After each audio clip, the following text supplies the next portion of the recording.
Hello everyone, my name's Aileen White from My Birth Support CIC, and thank you to Mayah's Legacy who've asked me to do this video recording today for you, all about how to overcome the barriers to self-advocacy. Now if you know anything about this, you'll realise in a half-hour video we can only touch on a few things, so I'm not going to try and include everything. But let's start today, or let's continue the journey that you're already on.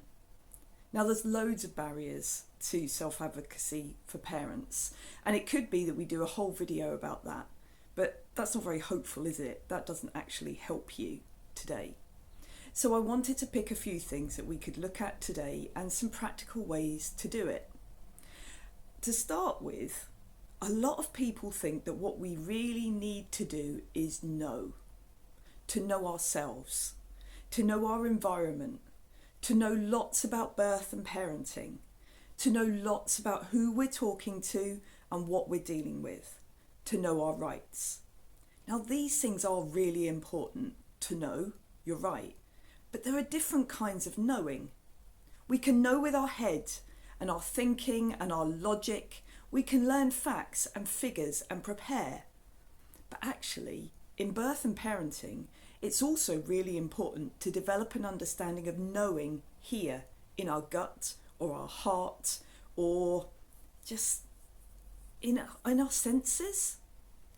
Different kinds of knowing are really important when it comes to overcoming the barriers to self-advocacy as parents, because it's not always about head knowledge. So to start with, I just wanted to point that out. Some of this journey for you will be about head knowledge. Some of it will be about you getting to know who you are and the situation you're in through your gut as well. So give credit for both. Now the journey to know yourself is a lifelong journey. So be really generous with yourself. There was a metaphor that I was introduced to when I had my first daughter and before I had my son. And it's a metaphor that I wanted to share with you, or a picture I wanted to share with you. So this is my first image for this session. And if you've done anything with me in terms of support for birth or after, you've probably seen the image of a labyrinth. Now a labyrinth is a path that winds in and out towards the centre and then winds back again. And sometimes we can trace it with our finger, or sometimes it's something we walk. And the labyrinth represents that journey. And the thing about overcoming the barriers to self-advocacy is that it does tend to be a lifelong journey, and there are lots of twists and turns on the way. If you're going to get to know yourself, you're going to find that there are straights, areas that are really easy and simple, and it feels straightforward and familiar. And then there are other parts that twist and turn, and it feels really disorientating, and we're not really sure who we are or what this is all about. So be gentle with yourself. And I wanted to share this metaphor because if you have a labyrinth near you, you could walk one while you're reflecting on this self-advocacy journey. Because self-awareness is so much part of looking after yourself and overcoming these barriers. Now it's in terms of preparing for birth or in your parenting, it's about understanding if we feel triggered or worried or fearful, if we feel excited, exuberant and hopeful. All those things are clues to who we are. And who we are comes from our birth and our upbringing, our genes. It also comes from nurture, from the way we were brought up, the experience we've had, the experiences we saw others have. So our conditioning makes a big difference too. For me personally, and I'm hoping it might help you, I find that journaling is really useful for getting to know myself. I'm not just thinking about it, but I'm putting stuff on paper. So having a journal that you draw or write in can be really useful. And it only has to be 5 minutes at the beginning or end of a day or on your lunch break. Take a moment to just notice how you are, what you're thinking, how you're feeling. if you find it hard to work out how you're feeling, you could use a feelings wheel, and you can get them on Google. If you just type in feelings wheel, you'll get an image that comes up with lots and lots of names of feelings, and that can be helpful if you're not sure how you feel. Now, the reason this can really affect things when you're in preparing for birth or in parenting is that sometimes we come up against something we don't feel comfortable with, or we feel supported or don't feel supported in particular ways. And then that's when our self-advocacy might need to step in. But it can be hard. It can be hard to say no, or I'm not sure, or can you tell me more when you're trying to make a decision. In fact, sometimes we don't even know it's okay to ask, but it is okay to ask. When it comes to things about your child's schooling or medical stuff, or even what your parents think or your family thinks, or what a guru thinks, you know, those gurus that tell us on Instagram or in a book how we should do things. It's okay to question and ask. And be aware that if you are someone who's naturally very anxious, then asking could feel a bit scary. So you might want help and support from somebody else. You might want to prepare beforehand. Or you might have to accept that it's going to be uncomfortable to ask, but it's really important to ask. If you're someone who's very bold and confident, then just be aware that when you walk into an appointment, it might feel a little bit intimidating for the other person. Not because you are intimidating, but actually you're really bold and confident, and they might not be used to that. So just that sense of knowing ourselves, how we tend to come across to the world, how we are internally, really matters. And that labyrinth journey I was showing you, that winding journey to get to know ourselves, is really important. Because actually, if we're going to advocate for ourselves, we need to know ourselves, at least to some degree, first. Some of the other things we might need to know about are things like the environment or the situation we're walking into. And it can be helpful to actually talk with other parents or people who've been through the journey before. Ask them, who did they find that helped? Or you could ask them, what did you learn from doing this that you wish you'd known beforehand? These kind of questions actually can help you get some of the information that might help you when you don't even know what questions to ask yet. So knowing yourself, knowing the environment. Now also you might need to know your rights and the law, and that can make a difference as well. There are lots of rights that you have in birth that most of us don't realise we actually have. There are lots of rights in parenting or education or medical things when our children are growing up that we have too. It might be you need to do a bit of research about your rights.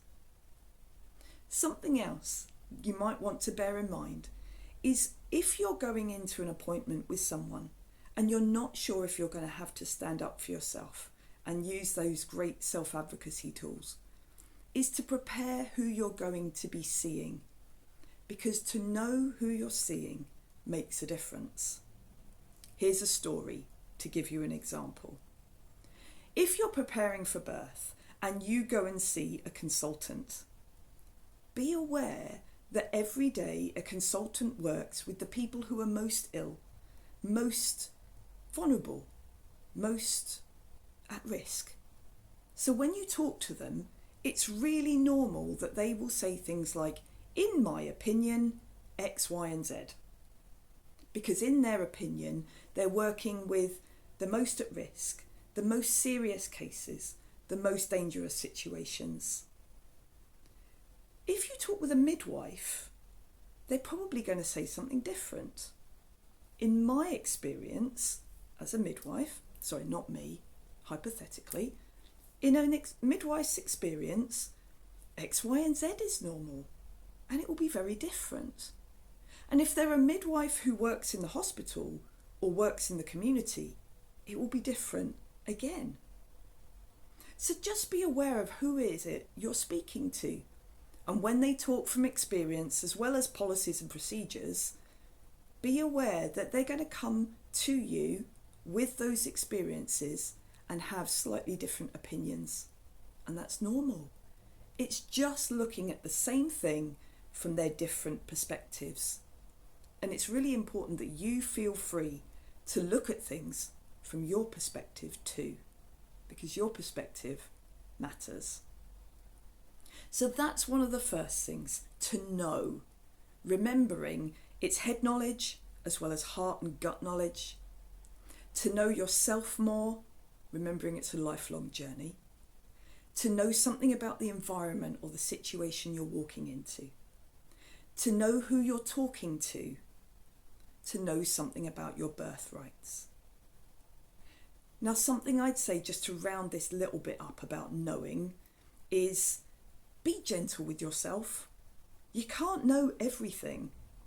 And in a situation you're in, you take as much as you've learned into that situation. And if you face that situation again in future, you'll take into that second round of experiencing that all the knowledge from this time and all the knowledge from last time. If you go for it a third time, you'll have all the knowledge from the first, second and third time. But you can't know it all at once. Our brains don't work like that. We're human. So be gentle with yourself and start to think about how you can develop your knowledge of yourself. Perhaps get a journal or some paper and pens. Perhaps walk a labyrinth, and you can find labyrinths in Britain. You can find some labyrinth resources, and you can find labyrinths in the UK to walk. And start to talk to your friends. See what they've learned. Ask them those questions about what helped you. What did you wish you'd known beforehand that you didn't know and that you could tell me right now? So I'm going to pause there and just then go on to another topic after this reminder.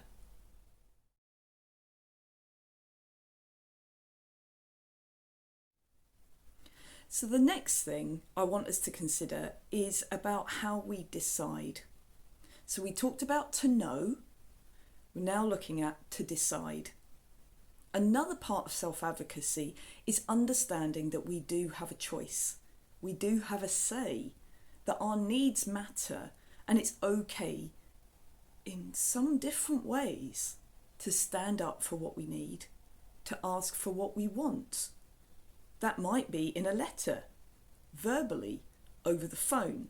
It might be about setting boundaries and not just saying what we want, but insisting on it. It might be about asking for it. And there are different settings where different things are needed. So I wanted next to look at this theme of deciding. Now, it could be to decide to do something or to rest. It could be to decide to wait. It could be to decide a different decision than you've been offered so far. It could be that you actually have to do something you weren't expecting to, but in the moment, it seems to be the best thing to do. And it's also about deciding that. Now, you might want other people to help you decide, and that's a really useful part of a discernment process. To get different opinions, to look at research, to consider what other people have done in the past, to think about how you feel about it, to weigh it up. Now, some birth workers teach some acronyms to help with this, and I thought I'd share them with you in case you've not seen them before. The most common one is the acronym of BRAIN. To actually use that when you're talking to someone who's proposing something, who's suggesting something you should do. And BRAIN stands for benefits, risks, alternatives and assumptions, what your intuition says, and what if you do nothing. So if say a birth professional is suggesting you need an induction or another scan, you can ask, can you tell me what are the benefits of that? What are the risks? What are the alternatives? And also listen to yourself while they talk. What are my assumptions that I'm thinking here that I might be worth checking out with them? Just check whether, if you're assuming something, is that what they really mean? Then what does my intuition say? And what if we do nothing? Even if it's only for half an hour, 15 minutes, another day, another week, however long is relevant. And that BRAIN acronym can be really helpful for you to decide. Now, I wanted to teach you a second acronym that goes with this BRAIN acronym, because there are lots of us who internally can work out what we want to do, but it's a different matter to actually verbalise that or say that to somebody we see in authority, or even our partner, our lover, our friend. And sometimes it can help if we have some kind of framework for giving them our reply, especially if we feel nervous about it, or if we find social communication things really difficult. So my second object is a heart. The next acronym is the HEART acronym, which stands for hear, empathise, assert, reassure, and thanks. So this is an acronym you can use to respond and explain what you've decided to do. First, hear. I hear what you're saying. Empathise. And I understand you really want what's best for me and my baby, or whatever the scenario is. Assert. I would like to do this, or this is what I'm going to do, or I'm going to take some time to think about that and discuss it with my partner or husband or friend or wife or whoever we're going to discuss it with. I will come back to you if anything changes. Reassure them. Just let them know that you're aware they're there and you'll come back to them if you need to. And thanks. Thank you so much for caring about my situation. Now that's a really helpful way to respond to people when you want to use some self-advocacy with them. You need to respond and say what you want to do, or respond to their suggestion or request, or it might come across as a directive or an order from them. So learn that HEART acronym, maybe write it up and stick it on your fridge or beside the kettle or somewhere else where you see it, and practice it beforehand. Any decision you're making, practice it with your partner or your parents or somebody else that you're seeing regularly, so that you get more comfortable with the idea of just gently asserting what you want to do, and respect yourself enough to trust that it's okay to do that. Now this HEART acronym is so helpful because it reduces any sense of us and them. It's not about you asserting what you want to do. It's not about a battle. It's about you taking seriously what they've said, weighing it up and deciding what you want to do. And that's a really grown-up, sensible, mature, wise thing to do. It doesn't create an argument. It doesn't create a need for them to force you or persuade you. It just helps them know you've heard them, you respect them, and you'll come back to them when you're ready. Or you've decided to do something different, and that's okay. So I invite you to use this HEART acronym the next time you need to decide something. So BRAIN and HEART both can be helpful when you're responding to people and when you need to decide.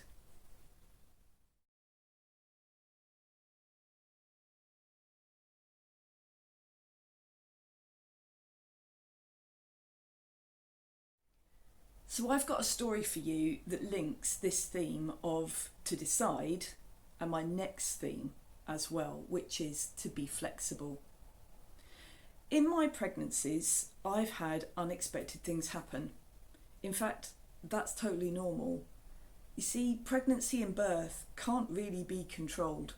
They're events in our life that unfold, and they teach us lots of things, and we learn lots about ourselves, and hopefully they bring really great things in the long run and really wonderful transformations in our lives. But the more we try to control them, the more it tends to create suffering in us rather than learning flexibility. Now, my background is I'm a teacher, and I was a teacher for over a decade, and I could plan things, and on the whole, most of them happened. And that gave me a real sense of control in my life. Now, pregnancy, birth and parenting are really not like that. In fact, I think I've never felt more out of control in my life. And that can be pretty scary and quite bewildering at times. So if you're feeling like that, please don't beat yourself up for it. Don't think there's something weird going on. That's quite normal. You know, they are things in our lives that can't really be controlled. We can do the best we can and know the best we can and make the best decisions we can to get the best of the situation, but we don't tend to be able to just control the situation as such. So when I was pregnant with my first child, I had an amazing pregnancy to begin with, and then at 36 weeks I had 3 things appear to go wrong all at once. I had high blood pressure suddenly out of the blue. My baby was still breech. That wasn't unusual, she'd been breech most of the time. And I suddenly seemed to have symptoms of cholestasis. Now that meant I went from planning a home birth, feeling really secure at home with my community midwives, to suddenly being in hospital for 6 days. That was really scary. I'd not been in hospital since I was a child, a baby myself actually. So I had to learn in those 6 days. It was like a crash course in how to be flexible. Crash course I really didn't sign up for and really didn't want. There are ways to help you develop being flexible in your life, and some of them are through games, and they're a lot more fun than being stuck in hospital for 6 days, I'll tell you that. So I'm going to show you one game that I use with people I support, and it involves using some Play-Doh. It doesn't need to be a lot of Play-Doh, and it doesn't have to be this particular brand, but using some Play-Doh can help you learn to be flexible about the big things that really matter to you. Don't think I'm minimising this. I'm actually using play to help you with a big thing in your life. Our subconscious doesn't really realise that Play-Doh is sort of something kids use. I know our thinking brain does, but our subconscious doesn't. Our subconscious realises that we're learning to be flexible, that we're practicing, we're trying things out, we're playing, we're experimenting. And then it realises we can actually be quite good at experimenting and playing, and we can learn lots of things from doing that. So if then in our real life, we have to be flexible, we have to be creative, we have to make a big decision and change, our subconscious can be a little bit better with coping with it because it's got good at coping with it with the Play-Doh. So, with some Play-Doh, I invite you to model something that's going on in your life that you really would like to control. Now that could be your child's behaviour, that could be your pregnancy, that could be where you want to give birth, anything you want. I'm going to invite you to model it with the Play-Doh. I think I'm going to model how I would like our February half term to go as an example. So I'm going to model, I would like it to be fun and creative. And you can talk to yourself while you're doing this, perfectly fine, or in your head. Model how I want it to be. So I'm going to model this holiday, and I'm using spiky bits to suggest all the different fun things we're going to do. I invite you to model. It doesn't have to be literally what it looks like, but just model some shapes that represent the qualities you would like to have, the qualities you'd like for your birth, your holiday, or the relationship with your child, whatever it is you're working on, the thing you'd really like to control. Okay, I'd like my holiday to be like this. It looks a bit like a splash, actually. Now, I could be really rigid about this and go, this is how I want my holiday and that's it. And the problem with that is, in all likelihood, my holiday isn't going to be quite like this.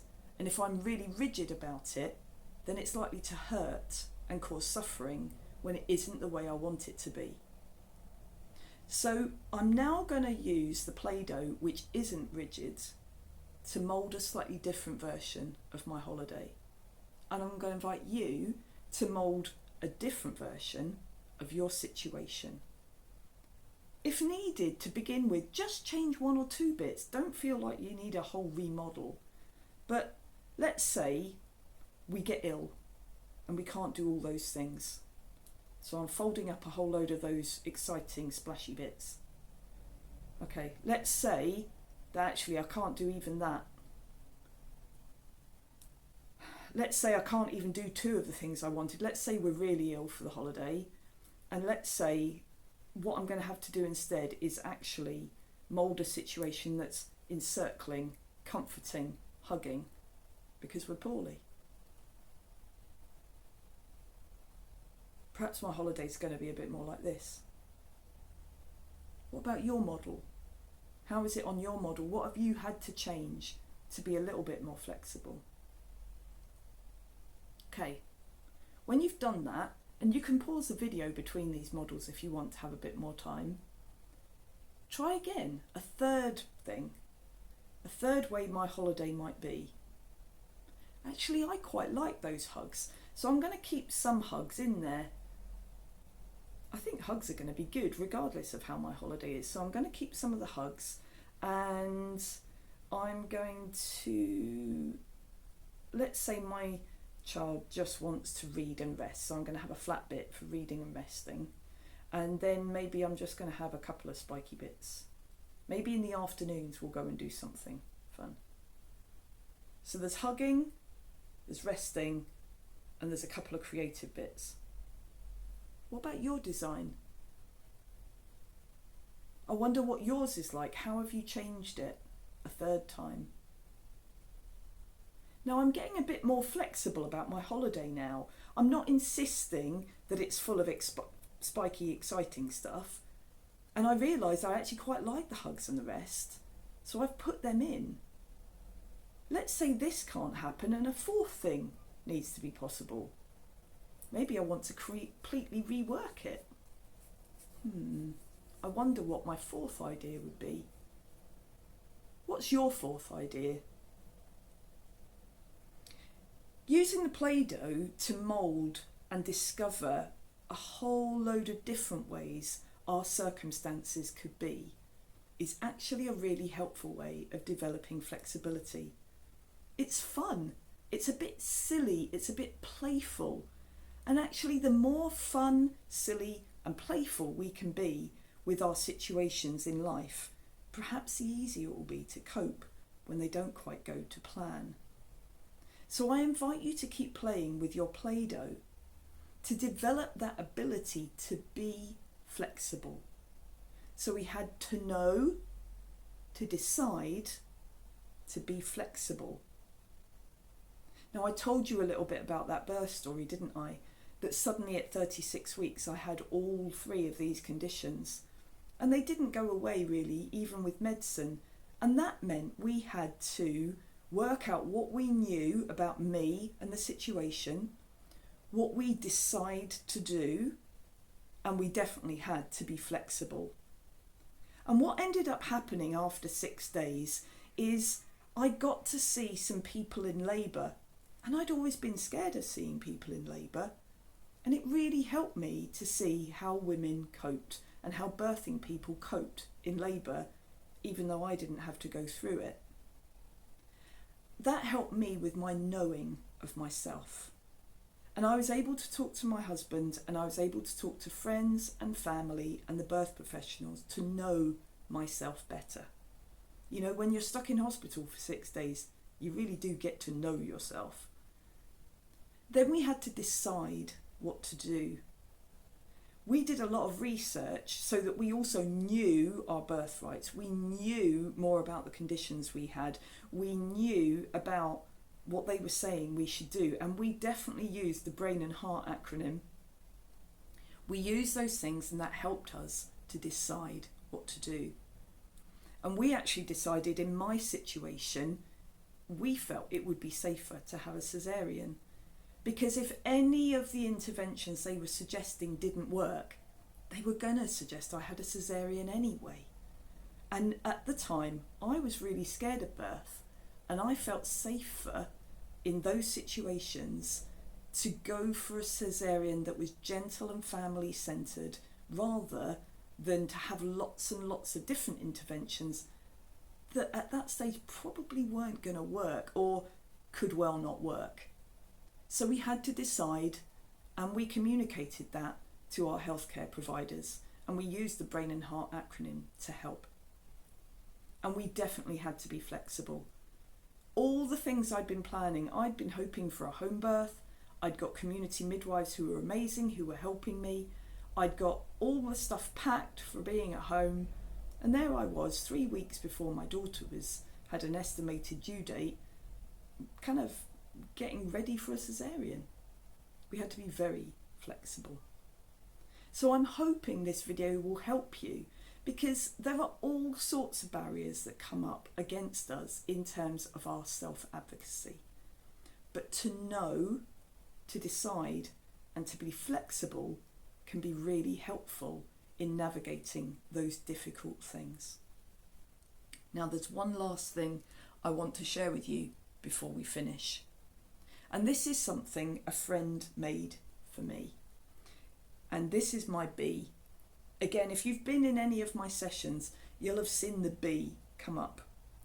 My friend made me this bee when I was preparing for my second birth, to remember to just be. Sometimes we need to just be with ourselves. Sometimes we need to just be patient. Sometimes we need to just be by resting and waiting and seeing.